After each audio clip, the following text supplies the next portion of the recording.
Hey, welcome to Pass or Play. All right, so I'm reviewing Reasonable Doubt, currently streaming on Hulu with the first two episodes available now. You have it starring Emma Yahtzee Corinaldi, Michael Ealy, Sean Patrick Thomas, executive produced by and directed the first episode by Kerry Washington. The show does have all black writers and also is from Onyx Collective, the content brand that's for creators of color and underrepresented voices specifically that they hired over at Disney or Hulu. So this is like their first show. So first thing off the bat, I really love the neo soul introduction on the second episode. That's awesome. Like the graphics with the neo soul music, that's really cool.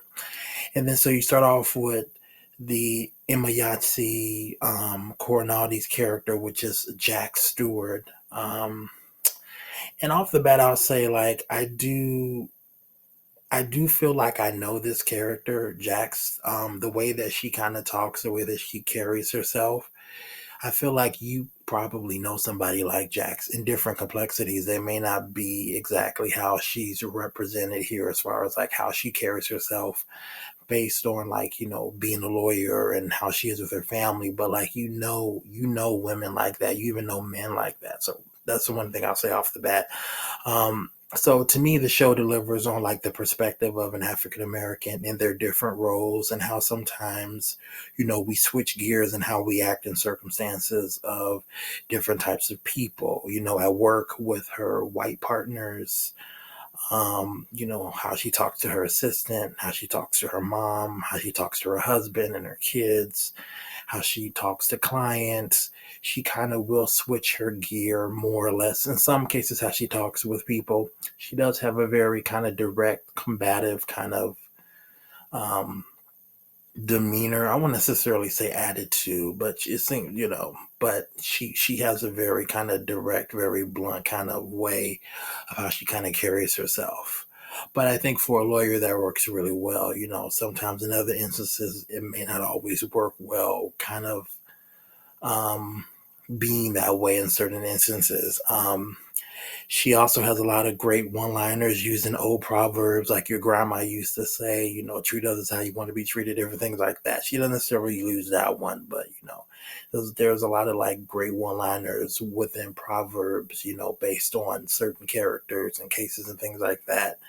Um, and so talking about Jax and Lewis, which is her husband, they don't communicate. Both of them get offended by what the other one says. They don't listen to each other, and they're both kind of at a standstill draw on moving forward. And though Jax, recommends therapy, Lewis doesn't want to get it. And it's the same actor, Lewis, her husband in this show, is the same actor who's playing Dominic over on Queen Sugar in its final season. So if you see that, you see that it's the same actor. I forget his name, but same actor. And two, I think when as I watch the show too, it's like so she gets paid to argue for other people. As a lawyer, that's a main function of the job. But it also seems too that she treats her marriage, like a case that she has to win. And you can't win everything. Of course, you will have losses as a lawyer. There may be some who've never lost, but I think most lawyers at least have lost one case. But she treats her marriage like a case she has to win. And I think sometimes she needs to listen more than she does. She needs to like attack Lewis. But again, this is only two episodes, so they are separated. He's at another house, and the kids visit certain days and whatnot. But they don't necessarily say what happened. I mean, well, he does give her an ultimatum, to either choose work or him, and she kind of chooses. She chooses work because she's like, because you gave me a choice, because you made me try to choose. So I don't know if she chooses work. It's more like a pride thing than I think because he gave her the ultimatum. She's also she's partner at this, this Los Angeles firm. She's the only, African American lawyer there that is partner. All the other partners are Caucasian. So but she is a great criminal lawyer. She used to be a public defender, but she's been this private, criminal lawyer for the firm for all these years. I guess for over 16 years actually, that you can turn to find out later. But she's quick, she's smart, she's poised, she's good at what she does. Even though you can tell, especially like when it goes towards like her, like, they have this thing with her mom and her stepfather who is white. It seems that with her stepfather, and they don't, I feel like they give little kind of things, like little spots of it where you can tell that maybe something happened with her stepfather. Maybe he hurt her or did something to her, because there's certain scenes where she just tries not to really engage with him. When her mother is to babysit the kids, she doesn't want them over at the house, at her mom's house. She wants her mother to come to their house to do the babysitting. So I think something may have happened between Jax and, her stepfather. They just haven't, said what it is yet. But there's something that's kind of alluded to it in these first two episodes. And the relationship with her mother is good. Again, though, I would say Lewis, her mom, certain people talk to her very kind of in a direct, straightforward way. It seems in a lot of cases she likes to give it, but she doesn't necessarily like to like take it back. She feels attacked, and then so she starts attacking people, including her family. Um, and I think I said earlier, but she has like a very, combative delivery with most of the people in her life, and, yeah, most likely it's probably is because she's a lawyer. And it could also just be a combination of who she is, and in the show too, some characters, they question her like morals or ethics as a lawyer, based on the semantics of cases. But she is more, analytical, and she bases how she views the case on the actual information, according to the law. She engages it through the lens, of the law, and like her own intuition and gut, and, what they're telling her, what information is available. She uses a private investigator. She tries to get a clear view, irregardless of what the client is saying, Um, you know, and then two, you do find out later on in one episode two that she quit being a public defender because she was tired of seeing the system not fighting to keep, innocent people out of prison, especially like African American, and just kind of minority people. So I think her conviction is strong. I think that she is a good character, at least from these, first two episodes. Again, I don't know what's going to happen, after the first two, but so far I think she's a good character. And I will say too, overall, I think this is a good show. All right. So, in episode one, it starts off with she's tied up. It's late at night. She's tied up. She's in a chair, and someone's dressed in all black. It looks like it's an intruder, and they have a gun, to her chest, and she's, pleading with them, if you go, I won't say anything. Just kind of let me live. Um, and then with that scene, it goes to 6 months earlier, and then we kind of start like, I guess you could almost say present day in her life, 6 months earlier. Um, and then so basically in the first episode, you have a couple of things that happen, like main things. There's this case that she has with Devin, a basketball player who ends up going to his hotel suite with this IG model who he ends up like showing her his kind of privates, and she she gets a lawyer to try to sue to say, that he assaulted her. And then, with Jax's private investigator, it turns out that this IG model Madison's kind of like a IG kind of tot, where she specifically goes after like successful men, and she purposely traps them to get money, from them. And also, like they said that she has like this condo in Beverly Hills that, that was paid for by Cass. So she ends up having a history where she, kind of uses mans and things for money. And the lawyer who contacts Jax at the time is like, you're a woman, you're supposed to help women. She's like, yeah, but not if they're just doing it for a paycheck. I base it on the information. And if she's really, offended by him just, taking out his private, then why does she want to go to civil court and try to get money? She's trying to extort cash. This isn't necessarily a thing of wanting an apology. And then later it does turn out that she has Devin, the basketball player, send a text to Madison saying, I'll I'll pay for I'll pay for a vacation, to wherever you want, all expenses paid. And then Madison, texts back saying, if we had started from here, this would have been a lot easier. And then Jax, tells Devin to basically give it to the tabloids. And then that's how she kind of handles that case. But then in contrast, we have this other case, which is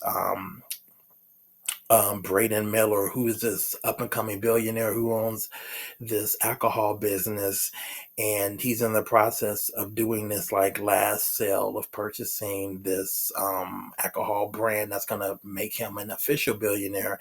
And he goes to, Jax's law firm to get an NDA for a former employee, Kalisha Moore. And they both were married that he had an affair with. The optics are, they're both married. His wife is Caucasian. They have kids. Kalisha Moore, she's African. She's African American. Her husband's African American. And she says that he raped her. And though in Braden Miller's mind, he doesn't feel like he did that. And initially, when Braden Miller he meets Jax, he's kind of dismissive of her. It seemed like he had preferred one of the white, the white counterpart partners. He didn't want Jax there. And then later on too, in episode 1, he says that he only wants to deal with Rich, which is one of the white partners, for this NDA case. And though Jax was only put on because she was African American, and this Braden Miller, he's African American too, and he's also played by Sean Patrick Thomas, but he's very dismissive of Jax, most likely because she is a woman and the NDA is involving a black woman, so he's just kind of making assumptions. But later on, Kalisha ends up getting killed, and then he ends up needing the help of Jax, who ends up taking on the case. And now, she has to prove that he's innocent, that he didn't necessarily kill Kalisha. I mean, there is some like circumstantially, it does look suspicious. It seems like he could be innocent. It's possible that he's not. He's just a really good actor. That storyline is going to carry on into the 3rd episode.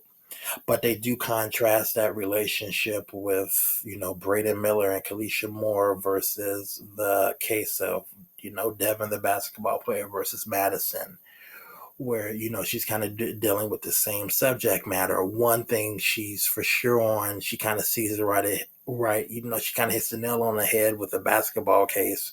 But then with this other case, which is, it's kind of similar. And, she's just kind of really analyzing the information, using the private investigator to get more information and kind of see the optics of it. And she eventually she decides to take the case. At first, she is hesitant as far as the Braden Miller, billionaire case. But eventually she does take it. But he's a bit of a, like, he's kind of pompous. He's a bit of an a-hole. Um, Okay, and then so now we go into with her relationship with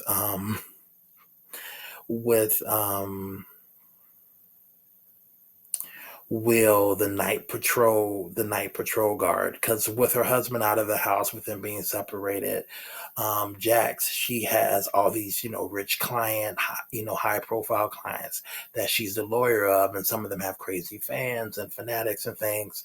So because, she's separated from her husband, Lewis, he hires this night patrol guy, Will, and she ends up, flirting. They can at first, Jax ends up flirting with the guy. They end up sleeping together, and Lewis has like a security camera in the house, and she's having sex with Will, the night patrol guy. You can call him, if you want, you can call him Night Patrol Bay, because I know used to be called some of these people Bay. Anyway, so she ends up sleeping with Will, and Lewis is watching it on camera, and he honestly seems okay with it. And then it turns out that maybe they have some kind of history of doing stuff like that, where he like watches her, and I guess he's okay with it in certain aspects, but he still wants to be home with his wife. I guess if they have that as part of their like marriage rules, it seems in some aspect. But she ends up sleeping with Will, and then the next day, Will, has this like a little love Joan moment where he's like making breakfast, having breakfast on the counter and everything. The kids are not there. They have a son and a daughter, but the kids are at the husband's house, with the grandmother. But um, Will, tries to go and kiss Jax, telling somebody had a good night, and she's like, she's looking at him like, what is he still doing here? And she's like, I gotta go to work, but you need to go first. And so she kind of gets him out of the house. He's like, you can call me. It turns out he ends up getting fired because of one of the neighbors. She said probably a Karen, who says that he has a record. I guess maybe when he applied for the job, he didn't tell them he had a police record, so they can let him go because of that. But anyway, that's kind of that part of this episode one, going into two, I think. And then you also have Prison Bay, which is Damon Cole, aka Michael Ealy. So with this particular storyline, 16 years ago, when she was a public defender, Damon Cole got convicted for this murder that he didn't do. He didn't admit to it, but I guess the evidence was stacked against him. And though she did everything she could possibly as a public defender to represent him, he still ended up going to prison. And based on what they said, it's been at least, I guess, anywhere from, I guess a good like 16 years he's been in prison. And he alludes to her having some kind of, or them having some kind of relationship at the time, or maybe it was or fact that they got really close, with going over the case, and her, visiting him, trying to get all the information to defend him. But he alludes to there being more than just like, to them having feelings for one another. And she's like, no, it was professional. She did write him a letter at one point saying how sorry she was that this happened to him. But present time in the show, now he's up for parole, and he's letting her know that I'm going to admit to doing the crime, to show remorse, even though I didn't do it, just so I can get out of here. I've been here over 16 years. My niece has graduated. There was a black president I couldn't vote for. I just want to live my life. I lost, I've been here all of my 30s, and I don't want to be in here all of my 40s. He's like, I want to go to the beach. There's stuff that I want to do, stuff that I need to do, life that I want to live. He's like, I just can't do it anymore. And also, too, again, with his character, it alludes that maybe there's something more. He's just like, I have to do this. Like there's something more that he has to do other than just the things that I mentioned. So maybe there's more to the story on how he got, maybe what happened with how the crime was done or something. Maybe he was a scapegoat. Who knows? Maybe he was with the wrong people and they're threatening. I don't know. But he kept alluding to like, I just have to do this for whatever reason. And so, other than those other reasons I just stated, so that's interesting too. But yeah, rather than that, those are like the main plots that are going on. You know, her son Spencer is a teenager. He's a little disrespectful. You know, he's kind of talking to her in the old kind of talking to his mom, Jackson, the old kind of way, and she's just like she's getting a little fed up with it. She calls him, and he's like, I don't listen to these, so you need to text me. All right, peace, kind of a thing. So he's kind of a little bit rude to his mom. He's favor his dad's more. The sister, she's just like, she loves both her parents. She just wants them to get together, stay together. And it seems like maybe they are kind of reconciling, but they do have to deal with their stuff. But overall, this is a good show so far. The first two episodes are really good. It is a mix, kind of it does remind me a little bit of Scandal, maybe How to Get Away with Murder, in the vein of those shows, just a little bit more updated, for now. Even though those shows weren't that long ago, but if you like this review, if you like this review, hit the like, comment, subscribe. Have a good rest of your day, and I'll see you next time.